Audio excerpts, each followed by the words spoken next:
இது வெற்றியின் நேரம்.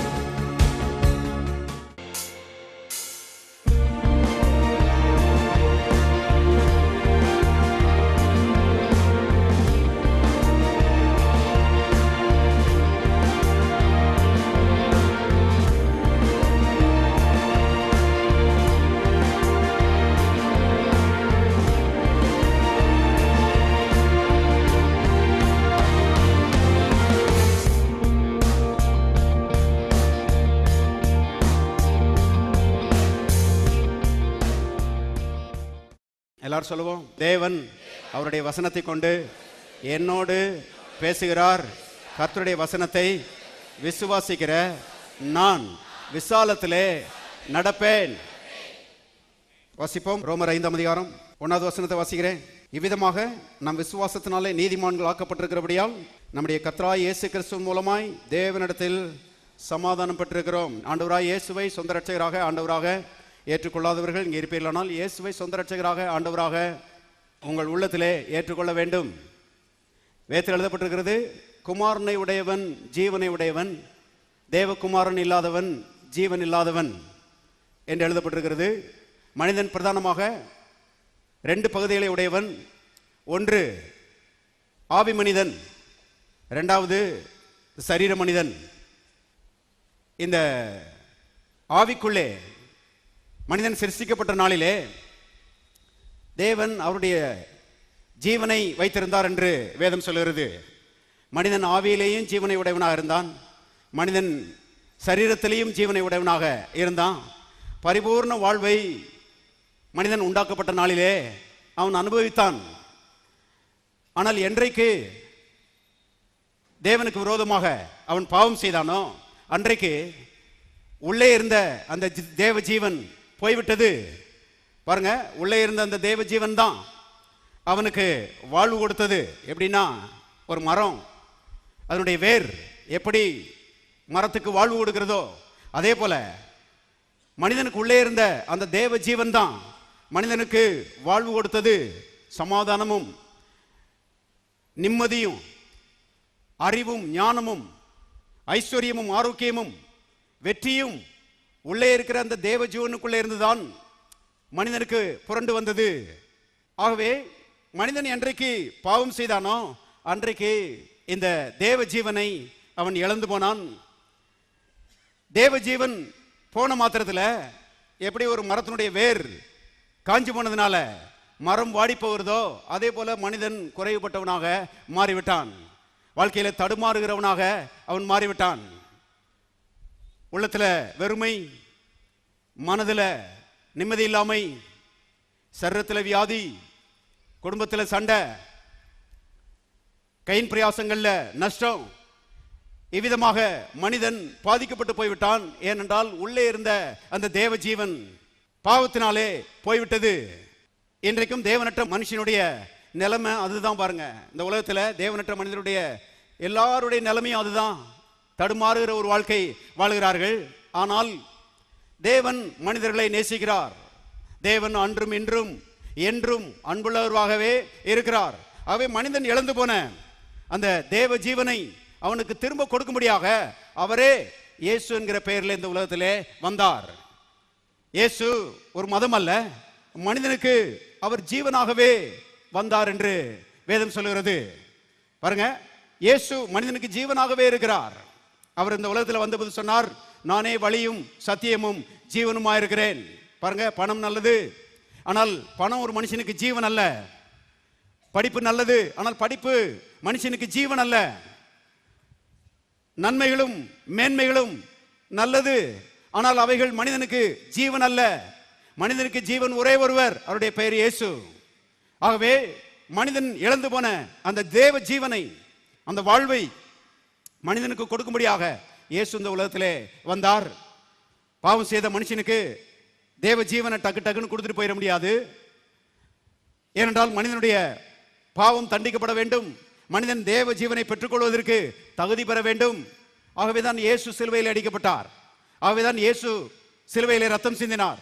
இயேசு சிலுவையிலே ரத்தம் சிந்தி மனுஷனை தகுதிப்படுத்தி அவரே ஜீவனாகவே உனக்குள்ள வருகிறார். இயேசுவே நீர் என் உள்ளத்துக்குள்ளே வாரும், நீர் என் ஆண்டவர் என்று சொல்லி அவருக்கு அழைப்பு கொடுத்து அவரை விசுவாசிக்கிற மனுஷனுடைய பாவங்களை அவர் கழுவுகிறது மட்டுமல்ல, அவரே ஜீவனாக உள்ளே வருகிறார்.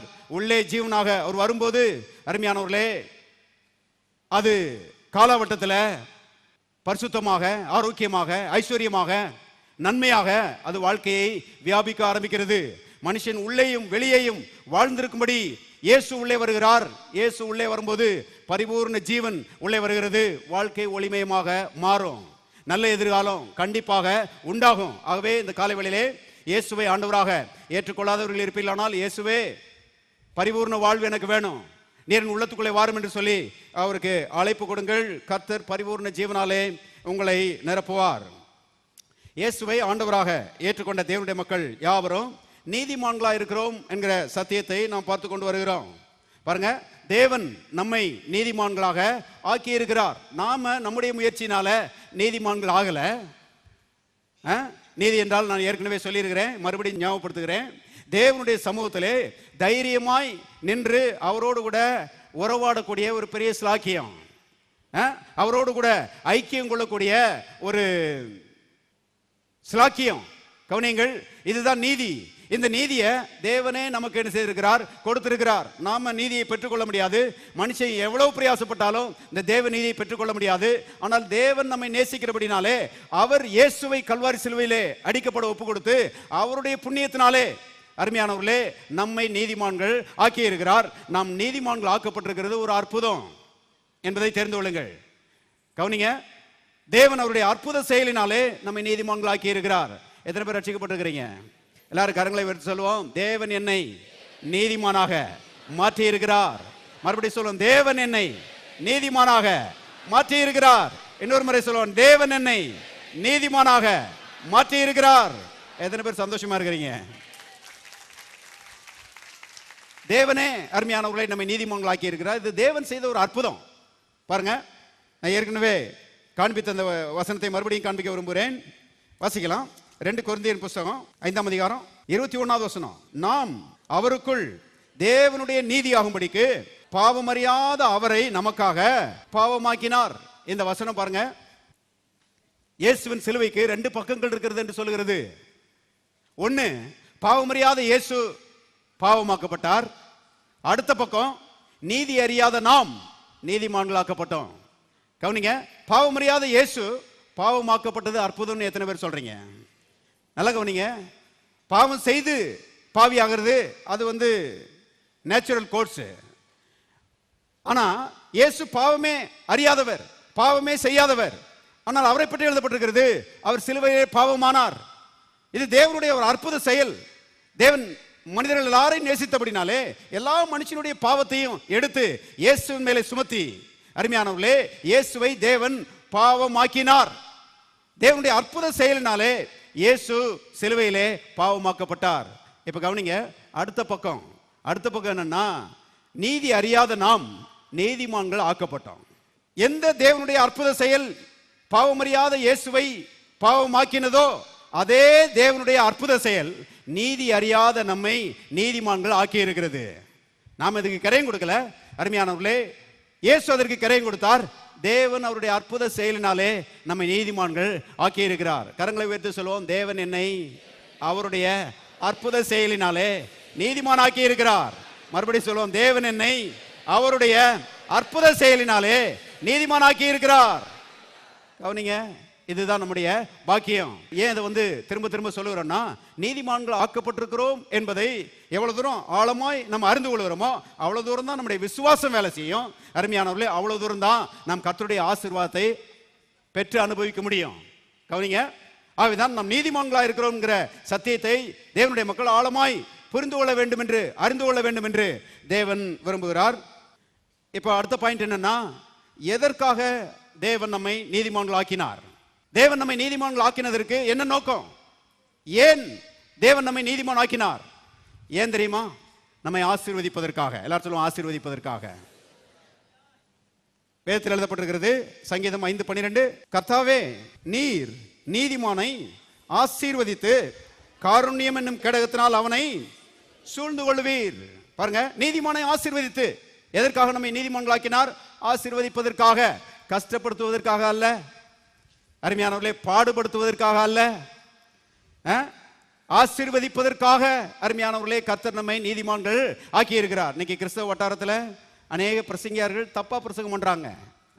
பாடுபடுறதுக்காக நம்ம வந்து ஆண்டவர்கிட்ட வந்திருக்கிறோம், கஷ்டப்படுறதுக்காக நம்ம ஆண்டவர்கிட்ட வந்திருக்கிறோம். கிறிஸ்தவ வாழ்க்கையை எடுக்கவும் நெருக்கவும் சொல்லி அருமையானவர்களே இன்னைக்கு பிரசங்கியார்கள் பிரசங்கம் பண்ணுகிறாங்க. ஒரு முறை பாருங்க, ஒரு சகோதரன் ஞானசானம் எடுத்தாரு. ஞானசானம் எடுத்துட்டு வெளியே வந்த போது நம்ம சர்ச்சில் இருக்கிற மூப்பர்கிட்ட அவரே சொன்னாராம். என்ன சொன்னாராம்? ரெடி ஆயிட்டேனாராம். இந்த மூப்பர் கேட்டாராம், எதுக்கு ரெடி ஆயிட்டீங்கன்னு சொல்லி கேட்டாராம். அவர் சொன்னாராம், அதான் பாடு அனுபவிப்பதற்கு, கஷ்டம் அனுபவிப்பதற்கு ரெடி ஆயிட்டேனாராம். கவனிங்க, என்ன இப்படி சொல்றீங்கன்னு சொல்லி கேட்டதுக்கு அந்த பிரசங்கியார் அப்படி சொன்னாரு. ரட்சிக்கப்பட்டீங்களா? ஆண்டவரை ஏற்றுக்கொண்டீங்களா? ஞானசானம் எடுத்துட்டீங்களா? அப்புறம் பாடுதான், அப்புறம் உபத்திரவம் தான். அருமையானவர்களே, நம்ம சர்ச்சில் இருக்கிற மூப்பர் சொன்னாராம், பாடுக்காக அல்ல, உபத்திரவத்துக்காக அல்ல, ஆசீர்வாதத்துக்கு ரெடியாங்க. ஆசீர்வாதத்துக்காகவே தேவன் உங்களை என்ன செய்திருக்கிறார்? அழைத்திருக்கிறார். அருமையானவர்களே, ஒருத்தர் சொன்னாராம் பாருங்க, கிறிஸ்தவ வாழ்க்கையே திண்டாட்டம் தான். நான் அதை ஒத்துக்கொள்ள மறுக்கிறேன். ஏன்னா வேதம் அப்படி போதிக்க இல்லை. கிறிஸ்தவ வாழ்க்கை அருமையானவர்களே திண்டாட்டம் அல்ல. அருமையானவர்களே, நான் சொல்லுகிறேன், கிறிஸ்தவ வாழ்க்கை கொண்டாட்டம். எத்தனை பேர் ஆமென் சொல்றீங்க? கிறிஸ்தவ வாழ்க்கை கொண்டாட்டங்க. நான்லாம் ரட்சிப்பின் வாழ்க்கையை கொண்டாடிட்டு இருக்கிறேன். பரிசுத்தமாய் வாழ்வதன் மூலமாக, ஆரோக்கியமாய் வாழ்வதன் மூலமாக, ஐஸ்வர்யமாய் வாழ்வதன் மூலமாக, வெற்றியாய் வாழ்வதன் மூலமாக அருமையான தேவனுக்கு மகிமையை செலுத்தி என்னுடைய கிறிஸ்தவ வாழ்க்கையை கொண்டாடிட்டு இருக்கிறேங்க. நான் கிறிஸ்தவ வாழ்க்கை திண்டாட்டம் கிடையாது அருமையானவர்களே, அது கொண்டாட்டம் என்பதை தெரிந்து கொள்ளுங்கள். அருமையானவர்களே, தேவனால் ஆசீர்வதிக்கப்பட்ட மக்கள் தான் ரட்சிக்கப்பட்ட மக்கள். ரட்சிக்கப்பட்ட மக்கள், ஆசீர்வதிக்கப்பட்ட மக்கள் தேவன் தங்களுக்கு கொடுத்த அந்த வெற்றியை கொண்டாடுகிறார்கள். அதுதான் கிறிஸ்தவ வாழ்க்கை.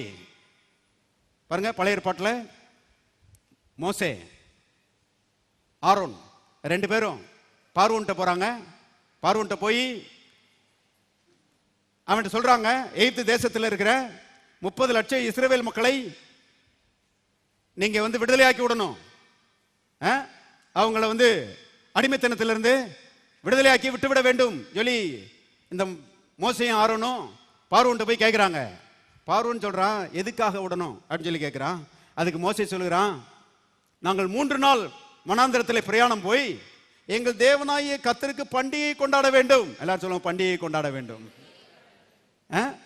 வனாந்திரத்தில் போய் எங்கள் தேவனாகிய கர்த்தருக்கு நாங்கள் பண்டிகை கொண்டாட வேண்டும். மோசையினுடைய மனசுல என்ன இருக்குது பாருங்க. விடுதலையாக்கப்பட்ட மக்கள், ரட்சிக்கப்பட்ட மக்கள் கர்த்தராலே வனாந்திரத்துக்கு நடத்தப்பட்டு அங்கே அருமையானவர்கள் கர்த்தருக்கு அவர்கள் பண்டிகை கொண்டாடுகிறார்கள். அதுதான் கிறிஸ்தவ ஜீவி. அருமையானவர்களே, ஒரு நாளும் கஷ்டம், இடுக்கம், நெருக்கம் என்பதை மனதிலே வைக்காதிருங்கள். அருமையான, ஒருவேளை கஷ்டங்கள் வரலாம், ஒருவேளை இடுக்கங்கள் வரலாம், ஒருவேளை நெருக்கங்கள் வரலாம். ஆனால் அந்த ஒடுக்கங்களையும் அந்த கஷ்டங்களையும் அந்த இடுக்கங்களையும் கர்த்தர் மாற்றி போட்டு உங்கள் வாழ்க்கையை கொண்டாடுகிற ஒரு வாழ்க்கையாக மாற்றுவார். ஆமென். எத்தனை பேர் ஆமென் சொல்றீங்க? எல்லாரும் கரங்களை தட்டி கர்த்தரை ஸ்தோத்திரிப்போம். ஹல்லேலூயா. மோசே சொல்லுகிறான், நாங்கள் வனாந்திரத்தில் போய் கர்த்தருக்கு பண்டிகை கொண்டாட வேண்டும். இவர் தான் பாருங்க பாஸ்டர், மோசே பாஸ்டர். ஜனங்களுக்கு சொல்லிக் கொடுக்கிறாரு, வாங்க கர்த்தர் நம்மளை விடுதலை ஆக்குறாரு, நம்ம எல்லாரும் வனாந்திரத்துக்கு புறப்பட்டு போய் கர்த்தர் நமக்கு கொடுத்த வாழ்க்கையை செலிப்ரேட் பண்ணுவோம், கொண்டாடுவோம் சொல்லி ஜனங்களுக்கு சொல்லுகிறான். பைபிள்ல போட்டிருக்கு, ஜனங்கள் எப்படி புறப்பட்டு போனாங்களாம்? தேவன் அவர்களை களிப்போடும் கம்பீர சத்தத்தோடும் என்ன செய்தாராம்? புறப்பட செய்தாராம். எல்லாம் புறப்பட்டு அருமையானவர்களை வனாந்திரத்துக்கு வருகிறார்கள். வனாந்திரத்தில் தான் இருக்கிறாங்க. ஆனா வனாந்திரத்தில் அவர்களுக்கு ஒரு குறைவும் கிடையாது. எகிப்திலிருந்து அருமையானவர்களே வாங்கிட்டு போன பொன்னையும் வெள்ளியையும் மூட்டை மூட்டையா வச்சிருக்கிறாங்க. ஆனா செலவழிக்க வேண்டிய அவசியம் இல்லை. ஏன்னா சாப்பாடு ஃப்ரீயா வருது, தண்ணி ஃப்ரீ. அருமையானவர்களே, ஷெல்டர், அந்த அவர்கள் கூடாரத்துக்கு நல்ல இதமா குடியிருப்பதற்கு நல்ல இரவுல வந்து ஹீட்டிங் சிஸ்டம், பகல்ல வந்து ஏசி சிஸ்டம். ஆண்டவர் நல்ல பாருங்க, எல்லாத்தையுமே ஃப்ரீயா செஞ்சாரு, போட்டு விட்டாரு. ஆகவே அருமையானவர்களே, கர்த்தரால் விடுதலையாக்கப்பட்டு வனாந்திரத்தில் போய் தான் இருந்தாங்க. உண்மைதான் அது. வனாந்திரத்தில் கொஞ்ச நாள் அதை கடந்து போக வேண்டும் என்பது தேவனுடைய திட்டம். ஆனால் அருமையானவர்களே, வனாந்தரத்திலே அவர்களுக்கு ஒரு குறைவும் இல்லை. வனாந்தரத்தில் இருந்த அந்த தேவ ஜனங்கள் பிச்சைக்கார கூட்டம் கிடையாதுங்க. ஹலோ, வனாந்தரத்தில் இருந்த தேவ ஜனங்கள் பிச்சைக்கார கூட்டம் கிடையாது. அவர்கள் பெரிய ஐஸ்வர்யவான்கள். அவர்கள் தேவன் அதை காட்டிலும் பெரிய ஐஸ்வர்யவான். ஆகவே அவர்களுக்கு ஒரு குறைவும் இல்லை. ஆனா இன்னைக்கு நடக்கிற பிரசங்கெல்லாம் கேட்டு பாருங்க. கிறிஸ்தவ வாழ்க்கையே வனாந்தரம். வனாந்தரம் சொல்லும் போதே இங்க குடல்லாம் ஆடிடும். கிறிஸ்தவ வாழ்க்கையே வனாந்தரம் தான். இது வெறுமைதான், இது கஷ்டம்தான் சொல்லி அருமையானவர்களே பரவலாக பிரசங்கங்கள் நடக்கிறது. சொல்லுகிறாங்க, சகோதரா கலங்காதே, இந்த வனாந்தர பிரயாணம் முடியும் போது அல்லது இயேசு இரண்டாம் வருகையில் வரும்போது இந்த வனாந்தரத்துக்கு ஒரு முடிவு கட்டி பரமக்கானானுக்குள்ளே உன்னை என்ன செய்வாரு, கொண்டு போய் விடுவாரு. இந்த மாதிரி பிரசங்கம் பண்ணா அருமையானவரே இருக்கிறதும் பாருங்க ஒன்றும் இல்லாமல் போயிடும். இப்படி பிரசங்கம் கேட்டு வாழ முடியுமா? நான் கேட்குறேன். அருமையானவர்கள், இங்கே ஒரு சகோதரன் இருக்கிறார் பாருங்க. சமீபத்தில் அவர் என்ன சந்திச்சேன். அவர் சொன்னார், பாஸ்டர் நல்ல வேளை வந்து சேர்ந்தேன் ஜீவ வார்த்தை ஆலயத்துக்குன்னாரு. என்ன பிரதர்னு, 20 வருஷமா ஒரு ஆலயத்துக்கு போனேன், குடும்பமாக போனோம். வாரம் வனாந்தர பிரசங்கம் தான். ஆகவே இந்த வனாந்தர பிரசங்கத்தையே கேட்டுட்டு இஸ்ரவேல் ஜனங்கள் 40 வருஷம் சுத்தி தெரிஞ்ச மாதிரி நாங்க 20 வருஷம் வனாந்தரத்திலேயே சுத்தி தெரிஞ்சோம். ஆனா என்னைக்கு ஜீவ வார்த்தை ஆலயத்தில் வந்து பாலும் தேனும் ஓடுகிற இந்த கானான் தேசத்தை பற்றி கேள்விப்பட்டோமோ அன்றைக்கு நாங்கள் விசுவாசிச்சோம். கர்த்தர் எங்களை கானான் தேசத்துக்குள்ள கொண்டு வந்துட்டாரு பாஸ்டர். கர்த்தர் எங்களை கானான் தேசத்துக்குள்ள கொண்டு வந்துட்டாரு. இப்ப பாலும் தேனும் ஓட ஆரம்பிச்சிருச்சுன்னு சொல்றாரு. எத்தனை பேர் சொல்றீங்க எங்க வாழ்க்கையிலும் பாலும் தேனும் ஓடிட்டு இருக்குதுன்னு? நான் சொல்றேன், வருகிற நாட்கள்ல இன்னும் அதிகமாய் ஓட போகிறது. ஆமென். கர்த்தர் அருமையானவர்களே பாலும் தேனும் ஓடுகிற ஒரு ஆசீர்வதிக்கப்பட்ட வாழ்க்கையை நமக்கு என்ன செய்திருக்கிறார், வாக்கு பண்ணியிருக்கிறார். தேவனுடைய மக்கள், அழைக்கப்பட்ட தேவனுடைய மக்கள் அருமையானவர்களே, அவர்கள் வந்து ஆசீர்வாதத்துக்காக அழைக்கப்பட்டிருக்கிறார்கள் என்பதை தெரிந்து கொள்ளுங்கள். ஆகவே நான் சொல்லுகிறேன், நீங்க நல்ல இடத்துக்கு வந்து சேர்ந்திருக்கிறீங்க.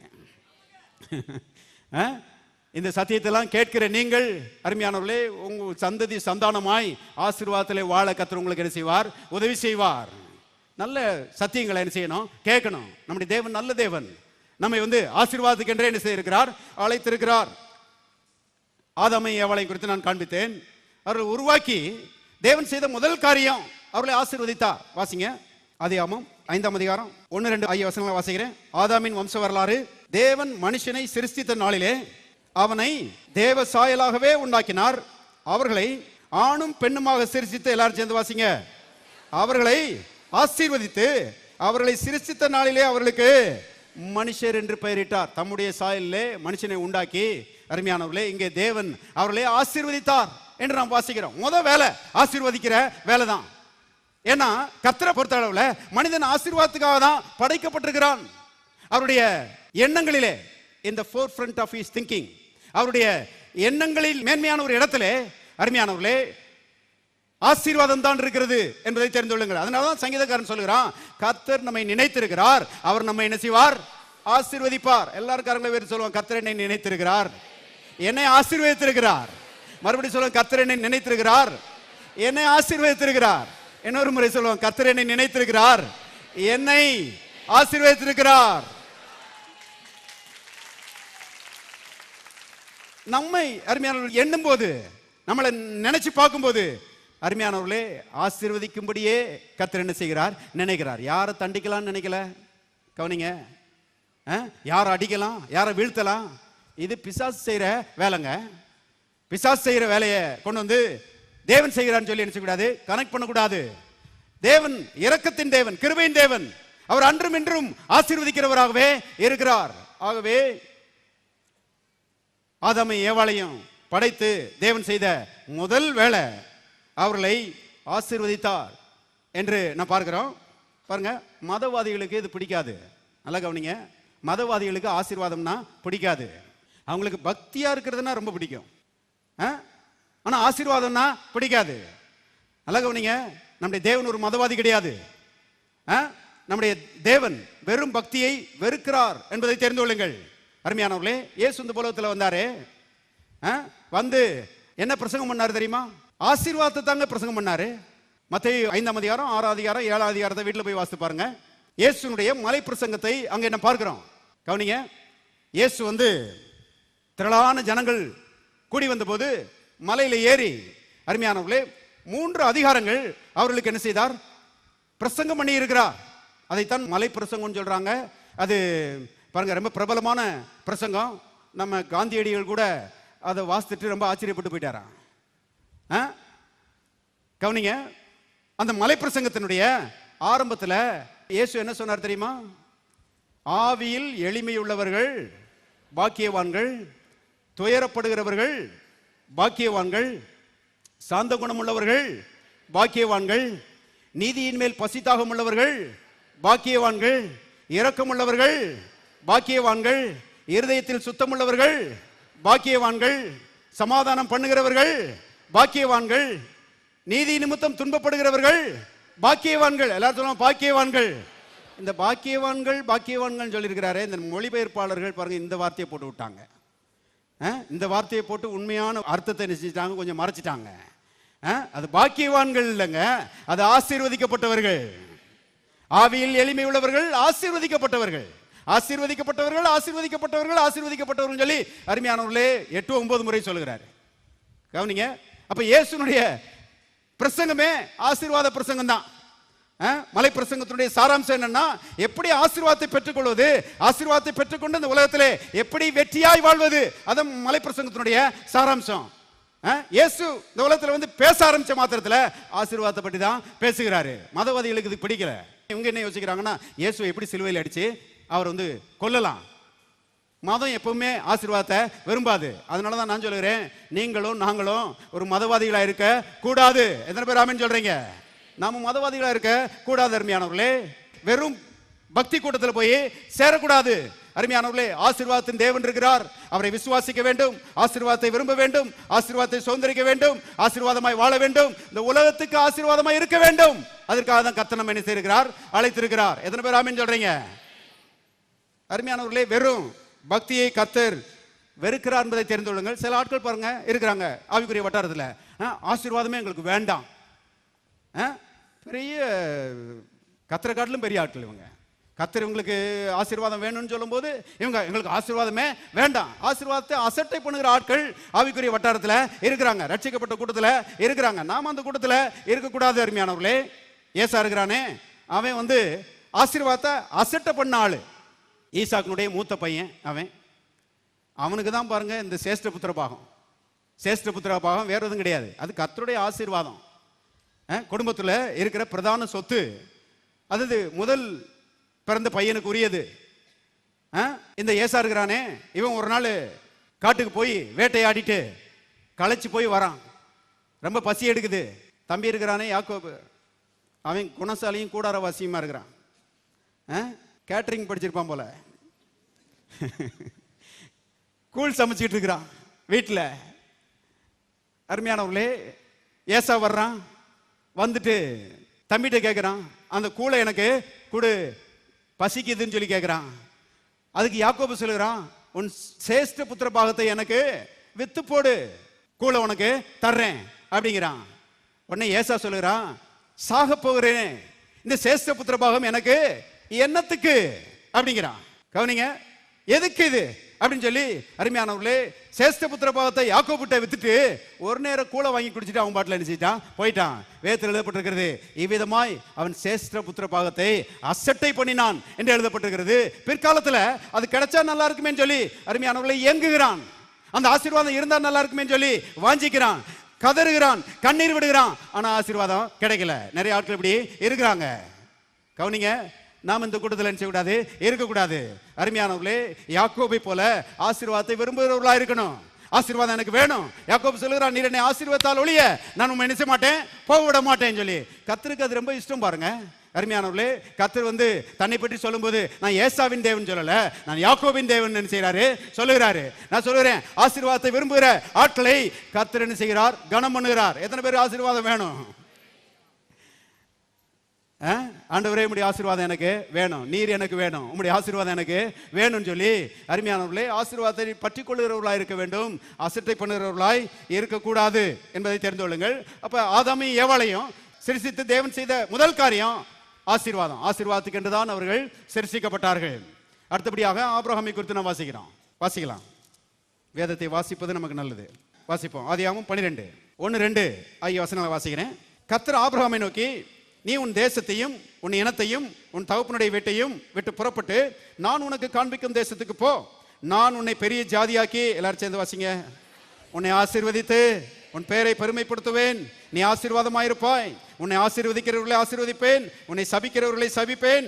பூமியில் உள்ள வம்சங்கள் எல்லாம் உனக்குள் ஆசீர்வதிக்கப்படும். ஆசீர்வதிப்பேன் ஆசீர்வதிப்பேன் ஆசீர்வதிப்பேன் சொல்லி 5 வாட்டி என்ன சொல்லுகிறாரு. கவனிங்க, நான் யோசிச்சு பார்க்கிறேன், இப்படி கூப்பிட்டா எவன் வராம இருப்பான்?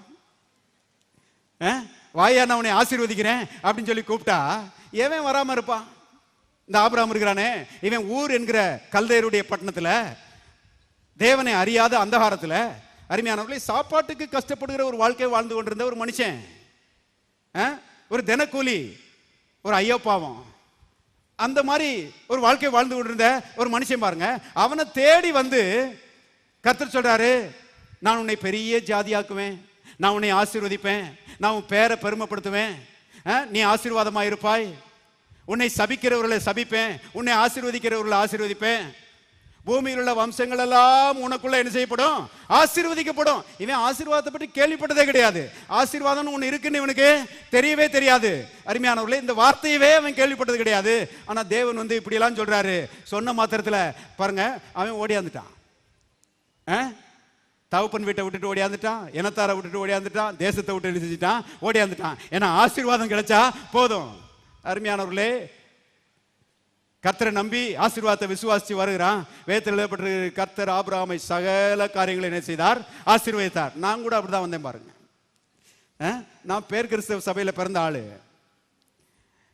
பல முறை ஆலயத்துக்கு போயிருக்கிறேன், பல பிரசங்கங்களை கேட்டிருக்கிறேன். அருமையானவர்களே, ஊர் கதையெல்லாம் பேசுவாங்க பிரசங்கத்துல, நாட்டின் நடப்பெல்லாம் பேசுவாங்க, மனுஷ தத்துவங்கள் எல்லாம் பேசுவாங்க. நான் உட்காந்து தூங்கிட்டு இருப்பேன், நல்லா தூங்கி சரிஞ்சிருவேன் நான். ஏன்னா என்னையை கவர்ந்து எழுக்கிற மாதிரி ஒண்ணுமே பேசினதில்லை. கொஞ்சம் முதலே பேசியிருந்தாங்கன்னா முதலே ரட்சிக்கப்பட்டிருப்பேன் நான். கவனிங்க, பல முறை ஆலயத்துக்கு போயிருக்கிறேன், பல பிரசங்கியாருடைய பிரசங்கத்தை கேட்டிருக்கிறேன். ஆனா ஒரு நாளும் இயேசுவை ஏற்றுக்கொள்ளுப்பா, இயேசு விசுவாசி, உன் உள்ளத்தை இயேசுவை கொடு, இயேசு உன்னை ஆசீர்வதிப்பாரு, உன் எதிர்காலத்தை ஒளிமயமாக்குவாரு அப்படின்னு சொல்லி சொன்னதே கிடையாது. அருமையானவர்களே, ஒரு சகோதரன் இருக்கிறார் பாருங்க, அவர் என்னை வந்து வருந்தி கூப்பிட்டாரு, வாப்பா நீ ஆலயத்துக்கு வா, நான் போற ஆலயத்துக்கு நீ வான்னு சொல்லி வருந்தி கூப்பிட்டாரு. நான் சொன்னேன், நான் நிறைய முறை ஆலயத்துக்கு போயிருக்கிறேன், நிறைய பிரசங்கள்லாம் கேட்டிருக்கிறேன், இது என்ன புதுசா இருக்க போகுது அப்படின்னு. அதெல்லாம் பேசாத, நீ வா முதல்ல ஆலயத்துக்குன்னு சொல்லி அவர் கூப்பிட்டாரு. சரி, வருந்தி கூப்பிட்டாருன்னு சொல்லி அருமையானவர்களே ஆலயத்துக்கு வந்தே பாருங்க. ஆலயத்துக்கு வந்தா பாஸ்டர் எனக்கு சொன்னாங்க, கர்த்தர் உன்னை ஆசீர்வதிப்பார், நீ ஒப்புக்கொடு, இயேசு விசுவாசி, கர்த்தர் உன்னை ஆசீர்வதிப்பார், உன் வாழ்வை ஒளிமயமாக்குவார் சொல்லி பாஸ்டர் சொன்னாங்க. என்னைக்கு அந்த வார்த்தையை கேட்டனோ அன்னைக்கே ரட்சிக்கப்பட்டேன். நான் இயேசுவை ஆண்டவராக ஏற்றுக்கொண்டேன். ஆசீர்வாதத்துக்காக தான் அழைச்சிருக்கிறாரு, ஒளிமயமான எதிர்காலத்தை தர்றேன்னு சொல்றாரு. ஆகவே கண்டிப்பா அந்த இயேசுவை ஏற்றுக்கொள்ளணும்னு சொல்லி நானும் பாருங்க எங்க ஊரை விட்டுட்டு எங்க இனத்தாரை விட்டுட்டு ஆண்டவர்கிட்ட வந்துட்டேன். நான் சொல்றேன், ஆபிரகாமை ஆசீர்வதித்தது போலவே ஆண்டவர் என்னையும் ஆசீர்வதிச்சிட்டாரு. நான் சொல்றேன், ஆசீர்வாதத்தை விசுவாசி ஆண்டவரை நம்பி வந்திருக்கிற உங்களையும் அப்படியே ஆசீர்வதிக்கிறார் அவர். ஆமென். எல்லாரும் கரங்களை உயர்த்தி சொல்லுவோம், நான் ஆபிரகாமுடைய பிள்ளை, ஆபிரகாமுடைய ஆசீர்வாதம் என்னுடையது. மறுபடியும் சொல்ல, நான் ஆபிரகாமுடைய பிள்ளை, ஆபிரகாமுடைய ஆசீர்வாதம் என்னுடையது. எல்லாரும் கரங்களை தட்டி கர்த்தரை ஸ்தோத்திரிப்போம். ஹல்லேலூயா. பாருங்க, ஆசீர்வாதத்தை பற்றி சொல்றாரு ஆபிரகாமுக்கு. அவன் ஆசீர்வாதத்தை விசுவாசிச்சு ஆண்டவர் என்ன செஞ்சிட்டான்? ஓடி வந்துட்டான். இன்னைக்கும் பாருங்க, ஆசீர்வாதத்தை பற்றி கேள்விப்படுகிற மக்கள் ஏராளமாய் ஓடி வருவார்கள். தேவன் ஆசீர்வதிக்கிற தேவன் ஆசீர்வாதத்துக்காகவே அழைத்திருக்கிறார். அது மட்டுமல்ல, ஆபிரகாமுக்கு அருமையானவர்களே, மெல்கிசேதேக்குங்கிற பெயர்ல இயேசுவே வெளிப்பட்டு அவனை ஆசீர்வதித்தார் என்று நம்ம வேதத்திலே பார்க்கிறோம். வாசிங்க, ஆதியாகமத்தின் புத்தகம் 14ஆம் அதிகாரம் 18வது வசனம். அன்றியும் உன்னதமான தேவனுடைய ஆசாரியனாயிருந்த சாலேமின் ராஜாவாகிய மெல்கிசேதேக்கு, எல்லாரும் சேர்ந்து வாசிப்போம், அப்பமும் திராட்சரசமும் கொண்டு வந்து ஆபிரகாமை ஆசீர்வதித்து வானத்தையும் பூமியையும் உடையவராகிய உன்னதமான தேவனுடைய ஆசீர்வாதம் ஆபிரகாமுக்கு உண்டாவதாக. பாருங்க, இந்த மெல்கிசேதேக்கு இயேசு தான். பாருங்க, இயேசு வெளிப்பட்டு ஆபிரகாமை ஆசீர்வதிக்கிற ஒரு காட்சியை பார்க்கிறோம். ஆனா சும்மா ஆசீர்வதிக்கல, ஏதோ ஒன்றை கொடுத்து ஆசீர்வதித்தார். என்னத்தை கொடுத்து ஆசீர்வதித்தார்? அப்பத்தையும் திராட்சரசத்தையும் கொடுத்து ஆசீர்வதித்தார். இது ஆசீர்வாதத்தை குறித்து கொஞ்சம் ஆழமாய் விளக்குகிறது. கவனிங்க, இந்த அப்பம் திராட்சரசம் இது இயேசுனுடைய கல்வாரி பாடுகளை ஞாபகப்படுத்துகிறது. அப்பம் பிற்கப்பட்ட இயேசுனுடைய சரீரம், திராட்சரசம் சிந்தப்பட்ட அவருடைய ரத்தம். இயேசுனுடைய சரீரம் ஏன் பிற்கப்பட்டது? நம்முடைய வியாதிகள் நீங்கி நாம் ஆரோக்கியம் அடையும்படி, நாம் சௌக்கியம் அடையும்படி இயேசுனுடைய சரீரம் கல்வாரி சிலுவையிலே பிற்கப்பட்டது. இயேசுனுடைய ரத்தம் ஏன் சிந்தப்பட்டது? நம்முடைய பாவங்கள் கழுவப்பட்டு பாவ மன்னிப்பு நமக்கு கிடைக்கும்படி இயேசுனுடைய ரத்தம் சிந்தப்பட்டது. அப்ப அப்பமும் திராட்சரசமும் கொடுத்து ஆபிரகாமை ஆசீர்வதித்தார்னு சொன்னாலும் ஒண்ணுதான், சரீர சுகத்தையும் பாவ மன்னிப்பையும் கொடுத்து ஆபிரகாமை ஆசீர்வதித்தார்னு சொல்றதும் ஒண்ணுதான். கவனிங்க, நம்ம எல்லாரும் ஆபிரகாமுடைய பிள்ளைகள். ஆபிரகாமை போலவே தேவன் நம்மை ஆசீர்வதித்திருக்கிறார். கர்த்தருடைய ஆசீர்வாதத்துக்குள்ளே 2 பெரிய நன்மைகள் அடங்கி இருக்கிறது. ஒன்னு பாவ மன்னிப்பு, அடுத்தது சரீர சுகம். அருமையானவர்களே, பாவ மன்னிப்பு, எல்லாரும் சொல்லுவோம் பாவ மன்னிப்பு. இயேசுனுடைய ரத்தம் சிந்தப்பட்டபடினாலே பாவ மன்னிப்பு என்கிற நன்மை என்கிற ஆசீர்வாதம் நமக்கு என்ன செய்யப்பட்டிருக்கிறது? கொடுக்கப்பட்டிருக்கிறது. நாமெல்லாம் யாருன்னு கேட்டீங்கன்னா பாவம் மன்னிக்கப்பட்டவர்கள். பாவ மன்னிப்பு மிகப்பெரிய ஆசீர்வாதம். வாசிக்கலாம், ரோமர் 4ஆம் அதிகாரம் 7வது வசனம். எவர்களுடைய அக்கிரமங்கள் மன்னிக்கப்பட்டதோ, எவர்களுடைய பாவங்கள் மூடப்பட்டதோ அவர்கள் ஆசீர்வதிக்கப்பட்டவர்கள். எல்லாரும் சொல்லுவோம், என்னுடைய பாவம் மன்னிக்கப்பட்டிருக்கிறது, நான் ஆசீர்வதிக்கப்பட்டவன். மறுபடியும் சொல்ல, என்னுடைய பாவம் மன்னிக்கப்பட்டிருக்கிறது, நான் ஆசீர்வதிக்கப்பட்டவன். பாவம் இருக்குதே அருமையானவர்களே, இது ஒரு ஆவிக்குரிய பிசாசுனுடைய வல்லமை. இந்த உலகத்தில் இருக்கிற எல்லா தீமைகளுக்கும் வேர் இந்த பாவம் தான். அருமையானவர்களே, ஒரு குழந்தை இந்த உலகத்தில் பிறக்கும் போதே அவன் பாவத்தில் தான் பிறக்கிறான்னு சொல்லி வேதம் சொல்லுகிறது. Nobody is born as a Christian. Everybody is born as a sinner. கவனிங்க, எல்லாருமே இந்த ஆதாமின் பாவத்தில் தான் இந்த உலகத்தில் பிறக்கிறார்கள். பாவம் அவ்வளவு கொடூரமான ஒரு சக்தி. ஒவ்வொரு மனுஷனும் இந்த உலகத்தில் பிறக்கும் போது பாவத்தில் தான் பிறக்கிறான். ஒரு குழந்தை பிறந்த உடனே பாருங்க, அந்த குழந்தை ரொம்ப கியூட்டா இருக்குது, அது ரொம்ப அழகா இருக்குது, அதை எடுத்து முத்தம் கொஞ்சலாம் போல இருக்குது. ஆனா வருந்தத்தக்க ஒரு உண்மை என்னன்னா, அது பாவத்தில் பிறந்திருக்கிறது. கவனிங்க, ஜென்ம பாவம் உள்ள கிடக்குது. இன்னும் அது பாவம் செய்யல, ஆனா பாவம் உள்ள கிடக்குது. அது வளர்ந்து ஆளாகும் போது அது பாவம் செய்ய ஆரம்பிக்குது. டியூஷன் வைக்க வேண்டியதே இல்லை, பாவம் செய்யறதுக்கு டியூஷன் வைக்க வேண்டியதே இல்லை, தானா என்ன செய்கிறது? பாவம் செய்கிறது. அருமையானவர்களே, இது வரைக்கும் ஜென்ம பாவத்தில் இருந்த அந்த குழந்தை வளர்ந்து ஆளாகும் போது அது கர்ம பாவம் செய்கிறது, சேர்ந்துக்கிறது. ஆளு மொத்த பாவியா அறிஞ்சிடறாரு, மாறிடுறாரு. வேதத்தில் எழுதப்பட்டிருக்கிறது, அப்படிப்பட்ட மனுஷன் பாவத்தின் பரிகாரமாகிய இயேசுவை சந்திக்கவில்லை என்றால் அருமையானவர்களே, அவனுடைய முடிவு நரகம். பாவத்தின் சம்பளம் மரணம். சரியான மொழிபெயர்ப்பு என்னன்னா, பாவத்தின் சம்பளம் நரகம். கவனிங்க, மனுஷன் அப்படிப்பட்ட நிலைமையில என்ன செய்கிறான்? வாழுகிறான். இப்போ நரகம்னா இவன் நரகத்துக்கு போன பிறகு நரகத்தை அனுபவிக்கிறது இல்ல, இவன் பாவியா இருக்கும் போதே நரகத்தின் வல்லமைகளை விட என்ன செய்கிறது? ஆட்கொள்கிறது. வியாகுலமும் சமாதான கேடும் அருமையானவர்களே, தரித்திரமும் சாபங்களும் பயங்களும் மனுஷனை என்ன செய்கிறது? நரகத்தின் வல்லமைகள் ஆட்கொள்ளுகிறது. அதனாலதான் இந்த காலை வேளையிலே ஒருவேளை இயேசுவை ஏற்றுக்கொள்ளாதவர்கள் இருப்பீர்களானால் இந்த நரகத்தின் வல்லமையிலிருந்து விடுதலையாக்கப்படும்படி இயேசுவை நீங்கள் கண்டிப்பாக ஏற்றுக்கொள்ள வேண்டும். இயேசு உங்களை விடுதலையாக்க விரும்புகிறார். பாருங்க, ஒரு மனுஷன் இயேசுவை சந்திக்கவில்லை என்றால் நரகத்தின் வல்லமையினாலே ஆட்கொள்ளப்பட்டவனாக அவன் என்ன செய்கிறான்? வாழுகிறான். இதுக்கு யாரு நல்ல உதாரணம் கேட்டீங்கன்னா, அப்போஸ்தலனாகிய பவுலே இதுக்கு உதாரணமா இருக்கிறாரு.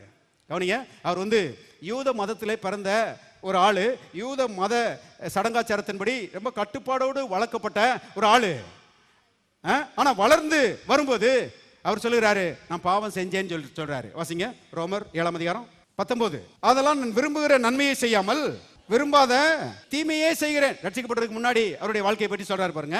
20வது வசனம். அந்தபடி நான் விரும்பாததை நான் செய்தால் நான் அல்ல, எனக்குள்ளே வாசமாயிருக்கிற பாவமே அப்படி செய்தது. இப்போ 23 வாசிக்கிறேன். ஆகிலும் என் மனதின் பிரமாணத்துக்கு விரோதமாய் போராடுகிற வேறொரு பிரமாணத்தை என் அவயவங்களில் இருக்க காண்கிறேன். அது என் அவயவங்களில் உண்டாயிருக்கிற பாவ பிரமாணத்துக்கு என்னை சிறையாக்கி கொள்ளுகிறது. எல்லாரும் சொல்லுங்க, சிறையாக்கி கொள்ளுகிறது. பாவம் என்னை சிறைப்படுத்துகிறது என்று பாருங்க. ஒரு மதத்தில் பிறந்த மத சடங்காச்சாரத்தின்படி ஒழுங்காக வளர்க்கப்பட்ட ஒரு ஆளு சொல்லுகிறாரு. அப்புறம் பாருங்க 24வது வசனம், நிர்பந்தமான மனுஷன் நான், இந்த மரண சரீரத்தின்றி யார் என்னை விடுதலையாக்குவார். ஒரு குறிப்பை நல்லா கவனிங்க. யூத மதம் உலகத்திலேயே சிறந்த ஒரு மதம். அந்த மதத்தில் பிறந்தவர். ஆனா இவர் சொல்றாரு, யார் என்னை பாவத்திலிருந்து விடுதலை ஆக்குவார் சொல்லி கதறுகிறாரு. அப்படின்னா என்ன அர்த்தம்னா, எந்த மதமும் எந்த மனுஷனையும் பாவத்திலிருந்து விடுதலை ஆக்குறது இல்லை. அருமையானவர்களே, பாவத்திலிருந்து மனிதனை விடுதலை ஆக்குகிற ஒரே ஒருவர், அவருடைய பெயர் இயேசு. இயேசுவுக்காய் கரங்களை உயர்த்தி கத்தரி சோதரிப்போம். பாருங்க, இவர் கதறுகிறார், யார் என்னை பாவத்திலிருந்து மரண சரீரத்திலிருந்து விடுதலை ஆக்குவார் சொல்லி கதறுகிறார். கதறிட்டு அப்புறம் கொஞ்ச நாள் கழிச்சு தமஸ்கு என்கிற ஊருக்கு போற வழியில இயேசுவை சந்திச்சாராம். இயேசுவை சந்திச்சு இயேசுவை உள்ளத்தில் ஏற்றுக்கொண்டு ரட்சிக்கப்பட்டார். அருமையானவர்களே, ரட்சிக்கப்பட்ட பிறகு அவர் சொல்றார், வாசிக்கலாம், ரோமர் 8:2 வசனம், கிறிஸ்து இயேசுவினாலே ஜீவனுடைய ஆவியின் பிரமாணம் என்னை பாவம் மரணம் என்பவைகளின் பிரமாணத்தினின்று விடுதலை ஆக்கிற்றே. சொல்றாரு, இயேசு என்னை பாவத்திலிருந்து என்ன செய்திருக்கிறாரு, விடுதலை ஆகியிருக்கிறார். ரட்சிக்கப்பட்ட ஒவ்வொருவரும் அப்படி சொல்லலாம். கவனிங்க, நாம் எல்லாரும் பவுல் பெற்ற ரட்சிப்பை நாமும் பெற்றிருக்கிறோம் என்பதை தெரிந்து கொள்ளுங்கள். பவுலை போலவே நாமும் சொல்லலாம், இயேசு கிறிஸ்து என்னை பாவத்திலிருந்து விடுதலை ஆக்கி இருக்கிறார். நான் விடுதலை ஆக முடியாது, ஆனால் இயேசு என்னை பாவத்திலிருந்து என்ன செய்திருக்கிறார், விடுதலை ஆக்கி இருக்கிறார். வாசிங்க, எபேசியர் 1:7 வசனம், அவருடைய கிருபையின் ஐஸ்வரியத்தின்படியே இவருடைய ரத்தத்தினாலே பாவ மன்னிப்பாகிய மீட்பு இவருக்குள் நமக்கு உண்டாயிருக்கிறது. எல்லாரும் சொல்ல, நமக்கு உண்டாயிருக்கிறது. அப்போஸ்தலனாகிய பவுல் தன்னையும் சேர்த்துக்கிறாரு. பாவியா வாழ்ந்த ஒரு காலத்துல, இயேசுவை அறியாத காலத்துல, ஆனா இயேசுவை ஏற்றுக்கொண்ட பிறகு பாவ மன்னிப்பை நான் பெற்றிருக்கிறேன். பாவ மன்னிப்பாகிய மீட்பு எனக்கும் உங்களுக்கும் உண்டாயிருக்கிறது, நமக்கு உண்டாயிருக்கிறது என்று சொல்லுகிறார். கவனிங்க, பாவ மன்னிப்பை பெற்ற மனுஷன் எப்படி ஆயிட்டாரு பாருங்க. அருமையான, உலகம் போற்றுகிற பெரிய ஆளா மாறிட்டாரு. இன்னைக்கு எங்க பார்த்தாலும் பரிசுத்த பவுல், பரி பவுல் சொல்லி எங்க பார்த்தாலும் எழுதி வச்சிருக்கிறாங்க. கவனிங்க, இந்த இவ்வளவு பெரிய உயர்வு எங்க இருந்து வந்துச்சுன்னா, இயேசு அவரை பாவத்திலிருந்து விடுதலை ஆக்கி இருக்கிறார். கவனிங்க, அடுத்தபடியாக தாவீது இருக்கிறானே, அவனும் பாருங்க பாவ மன்னிப்பை பெற்ற ஒரு மனுஷன். அவன் பெரிய தவறுகளை செஞ்சான் போட்டிருக்குது. விபச்சாரம் பண்ணா, அதை மறைக்கிறதுக்கு கொலை பண்ணான். தாவீதுன உடனே மக்கள் என்ன யோசிக்கிறாங்கன்னா, பெரிய பரிசுத்தவான், அவனுடைய ஸ்டாண்டர்டுக்கு யாருமே எட்ட முடியாது அப்படின்னு தான் யோசிக்கிறாங்க ஜனங்க. ஆனா கவனிங்க, அருமையான தாவீது, அவன்கிட்ட சில பலவீனங்கள் இருந்தது, அவனும் தவறு செய்தான். தேவன் பாவத்தை கணக்கில் எடுத்திருப்பாரானால் தாவீதிலிருந்து எல்லாமே டிஸ்குவாலிஃபை ஆயிருப்பான். ஆனால் நம்முடைய தேவன் பாருங்க, பாவத்தை கணக்கில் எடுக்கலங்க. அவர் இரக்கமுள்ளவராக இருக்கிறபடினாலே, அவர் அன்புள்ளவராக இருக்கிறபடினாலே, அருமையான நம்முடைய பாவத்தை எல்லாம் எடுத்து இயேசுவை தண்டிச்சிட்டு அந்த புண்ணியத்தினால அருமையானவர்கள் நம்மை பாவத்திலிருந்து என்ன செய்திருக்கிறார், விடுதலை ஆக்கி இருக்கிறார். கவனிங்கள், தாவீது பாவம் செய்தான். தேவன் நாத்தான் தீர்க்கதரிசி அனுப்புறாரு. நாத்தான் தீர்க்கதரிசி தாவீதை சந்திச்சு, நீ பாவம் செஞ்சிருக்கிற அப்படின்னு சொல்லி அவனுக்கு உணர்த்துறான். உணர்த்த மாத்திரத்துல தாவீது அதை அக்செப்ட் பண்ணுகிறான், ஒத்துக்கொள்ளுகிறான். ஆமா, நான் பாவம் செஞ்சிட்டேன்னு சொல்லி தன்னுடைய பாவத்தை என்ன செய்யறான், அறிக்கையிடுகிறான். அருமையானவர்களே, தேவன் என்ன சொன்னார் பாருங்க, வாசிக்கலாம். 2 சாமுவேல் புஸ்தகம் 12 13 வசனம், அப்பொழுது தாவீது நாத்தானிடத்தில், நான் கர்த்தருக்கு விரோதமாய் பாவம் செய்தேன் என்றான். எல்லாரும் சேர்ந்து வாசிங்க. நாத்தான் தாவீதை நோக்கி, நீ சாகாதபடிக்கு கர்த்தர் உன் பாவம் நீங்க செய்தார். கவனிச்சீங்களா? பாவம் கொல்லுற ஒரு சக்தி. தாவீது தொடர்ந்து பாவத்திலே வாழ்வானால் செத்து மடிஞ்சிருப்பான். ஆனால் அருமையானவர்களே, தன்னுடைய பாவத்தை தேவன் உணர்த்தின மாத்திரத்திலே பாருங்க, பாவத்தை அறிக்கையிட்டு அவன் கர்த்தரிடத்துல மன்னிப்பு கேட்கிறான். கர்த்தரை பாவத்தை என்ன செய்கிறாரு, மன்னிக்கிறாரு. எழுதப்பட்டிருக்கிறது, நீ சாகாதபடிக்கு கர்த்தர் உன் பாவம் நீங்க செய்தார். இன்னைக்கு நாமெல்லாம் அருமையான உயிரோடு இருக்கிறோம், நாமெல்லாம் வாழ்ந்திருக்கிறோம். எத்தனை பேர் ஆமென் சொல்றீங்க? ஏனென்றால் தேவன் நாம் சாகாதபடிக்கு பாவம் நம்மை விட்டு நீங்க செய்தார். கவனிங்கள், அப்போஸ்தலனாகிய பவுல பாவத்திலிருந்து விடுதலையாக்கி ஆசீர்வதித்து உயர்த்தினது போல, தாவீத பாவம் மன்னிப்பு கொடுத்து அவனை வாழ வைத்தது போல, தேவன் நம்முடைய பாவத்தையும் மன்னித்து நம்மை என்ன செய்திருக்கிறார், வாழ வைத்திருக்கிறார் என்பதை தெரிந்து கொள்ளுங்கள். அருமையானவர்களே, பாவம் மன்னிப்புக்காக உலகம் அலைகிறது உங்களுக்கு தெரியுமா? உலகத்தில் எல்லா இடத்துலையும் நீங்க பார்க்கலாம். சரீர ஒடுக்கங்களும் நோன்புகளும் புண்ணிய யாத்திரைகளும் பணங்களை விரயமாக்குறதும் இன்னைக்கு உலகமெங்கும் நடந்து கொண்டிருக்கிறது. வருஷம் அருமையானவர்களே, பாவ மன்னிப்புக்காக மனுஷன் அலைஞ்சுக்கிட்டே இருக்கிறான். கவனிங்க, பாவ மன்னிப்பு கிடைச்ச பாடு இல்லை. எப்படி தெரியும்? பாவ மன்னிப்பு கிடைச்சிருச்சுன்னா அடுத்த வருஷம் போக மாட்டாரு ஐயா. ஆனா வருஷம் என்ன செய்யறாரு? தொடர்ந்து போறாரு. இது எதை காண்பிக்கிறது? பாவ மன்னிப்பு என்ன செய்யல, கிடைக்கல. அருமையானவர்களே, பிரயாசப்படுகிறாங்க ஆனா கிடைக்கல. நான் சொல்லுகிறேன், அருமையான, நாம எந்த பிரயாசமும் படல, ஆனால் கர்த்தருடைய கிருபையினால பாவ மன்னிப்பு நமக்கு கிடைச்சிருச்சுங்க. பணத்தை விரயமாக்கல, பாவ மன்னிப்பு நமக்கு கிடைச்சிருச்சு. எத்தனை பெரிய அருமையான தேவனுடைய கிருபை. அதனாலதான் அருமையானவர்களை, விடிஞ்சா அடைஞ்சா, ஆண்டவரே என்னுடைய பாவம் நீங்க செய்தீரே உமக்கு நன்றி, என் பாவத்தை மன்னித்தீரே உமக்கு நன்றி, நான் சாகாதபடிக்கு பாவத்தை மன்னித்து என்னை வாழ வைத்தீரே ஆண்டவரே, இந்த ஆசீர்வாதத்தை எனக்கு தந்தீரே உமக்கு நன்றி. எத்தனை பேர் ஆமென் சொல்றீங்க? எல்லாரும் சொல்லுவோம், கர்த்தாவே என் பாவம் நீங்கி என்னை வாழ வைத்தீரே உமக்கு நன்றி. எல்லாரும் கரங்களை தட்டி கர்த்தரை சோதரிப்போம். Thank you Lord. வாசிங்க 1 யோவான் புத்தகம் 2ஆம் அதிகாரம் 12வது வசனம். பிள்ளைகளே, அவருடைய நாமத்து நிமித்தம் உங்கள் பாவங்கள் மன்னிக்கப்பட்டிருக்கிறதுனால் உங்களுக்கு என்ன செய்கிறேன்? எழுதுகிறேன். நீங்க பிரயாசப்பட்டதனால உங்க பாவங்கள் மன்னிக்கப்படல, அவருடைய நாமத்து நிமித்தம் அவர் சிலுவையிலே பாடுபட்டு ரத்தம் சிந்தினபடினாலே உங்களுடைய பாவங்கள் மன்னிக்கப்பட்டிருக்கிறது. அதனாலே உங்களுக்கு நான் செய்கிறேன், எழுதுகிறேன் என்று இங்கே சொல்லுகிறதை பார்க்கிறோம். ஆகவே ரட்சிக்கப்பட்ட மக்கள் யாவருடைய பாவங்களையும் கர்த்தர் செய்திருக்கிறார், மன்னித்திருக்கிறார். பாவ மன்னிப்பு என்கிற பெரிய ஆசீர்வாதத்தை நாம் பெற்றிருக்கிறோம். இப்ப கவனிங்க, பாவம் மன்னிக்கப்பட்டதுனாலே நமக்கு வந்திருக்கிற பலன் என்ன? நம்முடைய பாவங்கள் மன்னிக்கப்பட்டபடினாலே நமக்கு கிடைத்திருக்கிற பலன் என்னன்னு கேட்டீங்கன்னா, அருமையானவர்களே, சமாதானம். எல்லாரும் சொல்லுவோம், சமாதானம். தேவ சமாதானம் நமக்கு அருமையானவர்களே இலவசமாய் கிடைத்திருக்கிறது. வேதத்தில் எழுதப்பட்டிருக்கிறது, நம்முடைய மீறுதல் நிமித்தம் இயேசு காயப்பட்டார், நம்முடைய அக்கிரமம் நிமித்தம் இயேசு நொறுக்கப்பட்டார், நமக்கு சமாதானத்தை உண்டு பண்ணும் தண்டனை இயேசுவின் மீது வந்தது, இயேசுவின் தழும்புகளால் நாம் சுகமாகிறோம். இயேசு தண்டிக்கப்பட்டதுனாலே அருமையானவர்களே நம்முடைய பாவங்கள் நீங்கி இருக்கிறது. பாவம் நீங்கினபடினாலே சமாதானத்தை, இளைப்பாறுதலை நாம் பெற்றிருக்கிறோம். சமாதானம் ஒரு ஆசீர்வாதம் உங்களுக்கு தெரியுமா? வேதம் விவிதமாக சொல்லுகிறது. வாசிங்க சங்கீதம் 29:11வது வசனம். கர்த்தர் தமது ஜனத்துக்கு பலன் கொடுப்பார், கர்த்தர் தமது ஜனத்திற்கு சமாதானம் அருளி அவர்களை ஆசீர்வதிப்பார். சமாதானம் அருளி அவர்களை ஆசீர்வதிப்பார். சமாதானம் அருளி அவர்களை ஆசீர்வதிப்பார். சமாதானம் என்பது கர்த்தருடைய ஆசீர்வாதம் என்பதை தெரிந்து கொள்ளுங்கள். அருமையானவர்களே, சில ஆட்கள் கேட்டு இருக்கிறாங்க, ஆண்டவர் எனக்கு என்ன கொடுத்தாரு? ஆண்டவர் எனக்கு என்ன கொடுத்தாரு? என்ன கொடுத்தாரா? ஆசீர்வாதத்திலே பிரதான பங்காகிய சமாதானம் தெரிஞ்சிருக்கிறாரு, கொடுத்திருக்கிறாரு. இப்ப சமாதானத்துக்காக நன்றின்னு சொல்லி கர்த்தரை ஸ்தோத்திரம் பண்ணும்போது அருமையான உலக பிரகாரமான நன்மைகள் தேடி வரும், இருக்கிற குறைவுகள் எல்லாம் ஓடி போகும். கவனிங்க, ஏனென்றால் சமாதானம் என்றாலே அருமையானவர்களே அது ஒன்றும் குறைவில்லாத ஒரு நிலை என்று அர்த்தம். சமாதானத்துக்காக நமக்கு நன்றி ஆண்டவரே. பாவத்தை மன்னித்து சமாதானத்தை கொடுத்திருக்கிறீர். பாவம் மன்னிக்கப்படாத ஆட்கள், சமாதானம் இல்லாத ஆட்கள் அருமையானவர்களே மன அழுத்தத்திலே வாழ்ந்து கொண்டிருக்கிறார்கள் என்பதை நான் உங்களுக்கு ஞாபகப்படுத்துகிறேன். டென்ஷன் சொல்றாங்க, ஹைப்பர் டென்ஷன் சொல்றாங்க. மன அழுத்தத்திலே அருமையானவர்களே ஏராளமான மக்கள் செய்றாங்க, வாழ்ந்து கொண்டிருக்கிறார்கள். அருமையானவர்களே, தங்களுடைய வாழ்க்கையை குறித்த பாரம், தங்களுடைய குடும்பத்தை குறித்த பாரம், பிள்ளைகளை குறித்த பாரம், எதிர்காலத்தை குறித்த பயம், அருமையான வியாதியை குறித்த பயம், தரித்திரத்தை குறித்த பயம், இவைகளெல்லாம் மனதிலே அழுத்தப்பட்டு இன்னைக்கு அநேகர் மன அழுத்தத்திலே வாழ்ந்து கொண்டிருக்கிறார்கள். அநேகர் பாருங்க ஏசி ரூம்ல உட்கார்ந்து இருக்கிறாங்க, ஆனா வேர்த்து வடியுது அநேகருக்கு.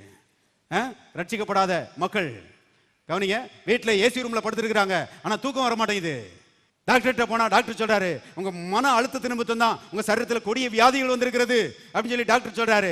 அவரே பாருங்க இந்த மன அழுத்தம் நீங்குவதற்காக டிரான்குவலைசர்ஸ் சொல்லி பாருங்க மன அழுத்தத்தை குறைப்பதற்காக மாத்திரை என்ன செய்றாங்க, கொடுக்குறாங்க. அருமையானவர்களே, தூக்க மாத்திரையும் டிரான்குவலைசர்ஸும் சாப்பிட்டு அருமையான ஒரு பலனும் இல்லாம மக்கள் இன்றைக்கு தவித்து கொண்டிருக்கிறார்கள். காரணம் என்ன தெரியுமா? பாவ மன்னிப்பு இல்லை, சமாதானம் இல்லை. ஆனா நாம பாக்கியவான்கள். அருமையான நம்முடைய பாவம் மன்னிக்கப்பட்டிருக்கிறது. படுத்தா உடனே தூங்குகிறோம். உங்களை பற்றி எனக்கு தெரியாது, நான் படுத்த உடனே சின்ன பிள்ளை மாதிரி தூங்குறேன். ஏனென்றால் தேவனுடைய பாவத்தை மன்னித்திருக்கிறார், அவருடைய விலையேறப்பட்ட சமாதானத்தை எனக்கு தந்திருக்கிறார். கவனிங்கள், காலையில் எந்திரிச்ச உடனே ஆண்டவரே சமாதானங்கிற ஆசீர்வாதத்துக்கு அவனுக்கு நன்றி என்று சொல்லுகிறவர்களாய் நீங்கள் இருக்க வேண்டும் என்று கர்த்தர் விரும்புகிறார். இப்போ ஒரே ஒரு குறிப்பு மட்டும் சொல்லி நான் முடிக்கிறேன். அருமையானவர்களே, இந்த சமாதானம் என்கிற இந்த ஆசீர்வாதத்தை தேவனுடைய மக்கள் பற்றி கொள்ள வேண்டும் என்று கர்த்தர் விரும்புகிறார். இதை பறக்கடிச்சிடக்கூடாது. இது விலையேறப்பட்டது. பாருங்க, அநேகருக்கு இந்த சமாதானத்தினுடைய வேல்யூ தெரியல, ஏசாவுக்கு ஆசீர்வாதத்தினுடைய வேல்யூ தெரியல. அதனால பாருங்க, அற்பமான கூழுக்காக ஆசீர்வாதத்தை நினைச்சிட்டான், வித்து போட்டான். அநேகர் பாருங்க, அற்பமான காரியங்களுக்காக சமாதானத்தை கொண்டு போய் என்ன செய்யறாங்க, பணம் வச்சிடறாங்க. பணம் வைக்க கூடாதுங்க அருமையானவர்களே. சமாதானம் இயேசு சிலுவையிலே அடிக்கப்பட்டு ரத்தம் சிந்தி நமக்கு சம்பாதித்து கொடுத்த விலையேறப்பட்ட ஒரு பொருள். அருமையானவர்களே, இந்த சமாதானத்தை எந்த ரீதியிலாவது விட்டுறக்கூடாது. ஏன்னா அந்த சமாதானத்தை பறிக்கிறதுல தான் பிசாசு இருக்கிறான். கவனிங்க, இதை பத்திரமாய் காத்துக்கொள்ள வேண்டும். நகை இருந்துச்சுன்னா அதை பத்திரமா வச்சு பாதுகாக்கிறோம். சொத்து பத்திரம் இருந்துச்சுன்னா அதை பத்திரமா வச்சு பாதுகாக்கிறோம். பணம் இருந்துச்சுன்னா அதை பத்திரமா வச்சு பாதுகாக்கிறோம். அதை பார்க்கிலும் சமாதானம் விலையேறப்பட்டது என்று கர்த்தருடைய ஆவியானவர் சொல்கிறார். அருமையானவர்களே, அதை கூட கொஞ்சம் ஜாக்கிரதையாய் பார்த்து கொள்ள வேண்டியது அவசியமா இருக்கிறது. சமாதானத்தை காத்துக்கொள்றதுக்கு நான் என்ன செய்யணும் பாஸ்டர்? தேவனோடு நேரம் செலவழிங்க, தேவனோடு ஐக்கியத்தில் நேரம் செலவழிங்க, அவரை துதியுங்க, அவரை ஸ்தோத்திரம் பண்ணுங்க, அவருடைய வார்த்தையில இரவும் பகலும் தியானமாயிருங்க. வேதத்தில் எழுதப்பட்டிருக்கிறது, அவருடைய வார்த்தையை நேசிக்கிறவர்களுக்கு மிகுந்த சமாதானம் உண்டு என்று எழுதப்பட்டிருக்கிறது. கவனிங்கள், நேசியுங்க, கர்த்தருடைய வசனத்தை நேசிச்சு அவரோடு ஐக்கியப்பட்டு இந்த சமாதானத்தை காத்துக்கொள்வீர்களானால் அருமையானவர்களே, தொடர்ந்து ஆசீர்வாதத்தில் நீங்க என்ன செய்வீங்க, வாழ்வீங்க. 2 சகோதரிகளை குறித்து நம்ம வாசிக்கிறோம் வேதத்தில். இயேசு அவங்க வீட்டுக்கு போனாராம். இயேசுவை ஏற்றுக்கொண்ட சகோதரிகள் உங்களுக்கு தெரியும், தெரிஞ்சவங்க சொல்லுங்க பார்க்கலாம். மார்த்தாள், மரியாள். அருமையானவர்களே, இந்த மார்த்தாள் இருக்கிறாளே, அவளுக்கு இயேசு வந்திருக்கிறார், அவர் வார்த்தைகளை சொல்லுவார், அந்த வார்த்தையை கேட்போம், அதுலலாம் நாட்டம் கிடையாது. இயேசு வந்தவொடனே இந்த அம்மா கிச்சனுக்கு போயிட்டா. கிச்சனுக்கு போனவொடனே அங்கே பிரியாணி போட்டு, சிக்கன் 65 போட்டு, மட்டன் சுக்கா போட்டு, இதுலயே நேரத்தை என்ன செய்யறா, கழிக்கிறா. இயேசு சொல்லுகிறார், மார்த்தாளே மார்த்தாளே, அநேக காரியங்களை குறித்து கவலைப்பட்டு கலங்குகிறாய், அற்பமான காரியங்களினாலே சமாதானத்தை பறி கொடுத்துட்ட. நீ அற்பமான காரியங்களுக்கு சமாதானத்தை செய்யாத, பறி கொடுக்காதே. பிசாசு சமாதானத்தை பிடிங்கிட்டு போறதுக்கு அவன் வர்றான். பாருங்க, சாப்பாடு ரொம்ப முக்கியம் கிடையாது, முக்கியம்தான், ஆனா ரொம்ப முக்கியம் கிடையாது. தேவனுடைய ராஜ்யம் புசிப்பும் குடிப்பும் அல்ல, அது நீதியும் சமாதானமும் பரிசுத்த ஆவியினால் உண்டாகிற சந்தோஷமா இருக்கிறது. மரியாளை பற்றி எழுதப்பட்டிருக்கிறது, அவ இயேசுவின் பாதத்திலே உட்கார்ந்து, அருமையானவர்களே, அவருடைய வசனத்தை கேட்டுக்கொண்டிருந்தாள். இயேசு அவளை பற்றி சொல்லுகிறார், அவள் தன்னை விட்டு எடுபடாத நல்ல பங்கை என்ன செய்தார், தெரிந்து கொண்டாள். தேவனுடைய வார்த்தையினால் வருகிற சமாதானத்தை அவர் பற்றி கொண்டாள். அது அவளை விட்டு எடுபடாத ஒரு ஆசீர்வாதம் என்று இயேசு அங்கே சொல்லுகிறதை நாம் பார்க்கிறோம். கவனிங்க, தேவனோடு நேரம் செலவிடுங்க, அவருடைய வார்த்தையில நேரம் செலவிடுங்க. கடைசியாக ஒன்று சொல்லுகிறேன் அருமையானவர்களே, வாழ்க்கையில் எடுக்கிற எந்த தீர்மானமும் அருமையானவர்களே சமாதானத்துக்கு விரோதமான தீர்மானமாக இராதபடி பார்த்துக் கொள்ளுங்கள். முக்கியமான தீர்மானங்களை நம்ம எடுக்கிறோம், கல்யாணம்னு வருது, வேலைன்னு வருது, இப்படிப்பட்ட சந்தர்ப்பங்கள்ல இந்த காரியம் என்னுடைய வாழ்க்கையிலும் என் குடும்பத்திலும் சமாதானத்தை பெருக பண்ணுமானால் இதை நான் செய்ய போறேன். சமாதானத்தை பெருக பண்ணாது என்கிற ரீதியில நான் அதை எக்காரணத்து கொண்டும் செய்ய மாட்டேன் என்று அருமையான உறுதியாக இருப்பீர்களானால் நீங்க சமாதானத்தை தெரிந்து கொள்கிறீர்கள். அருமையான சமாதானத்தை தெரிந்து கொள்வீர்களானால் நிரந்தரமாய் நீங்கள் ஆசீர்வாதத்தில் வாழ்வதற்கு கர்த்தர் உங்களுக்கு உதவி செய்வார். ஜீவ வார்த்தை ஆலயத்தில் ஒவ்வொரு ஞாயிற்றுக்கிழமையும் ஏராளமானோர் கூடி தேவனை ஆராதிக்கிறார்கள். தேவனுடைய வார்த்தையின் மகத்துவத்தை வேதாகமத்திலிருந்து மிக தெளிவாகவும் எளிமையாகவும் இங்கு போதிக்கிறோம். உங்கள் வாழ்க்கையும் வளம் பெற இந்த சத்தியங்களை கேட்டு பயனடையுங்கள். உங்களையும் எங்கள் ஆலயத்திற்கு அன்புடன் அழைக்கிறோம். எங்கள் முகவரி ஜீவ வார்த்தை ஆலயம், Madakkulam road, Palanganatham bus stand வழி, மதுரை, தென்னிந்தியா. தேவன் தாமே உங்களை ஆசீர்வதிப்பாராக.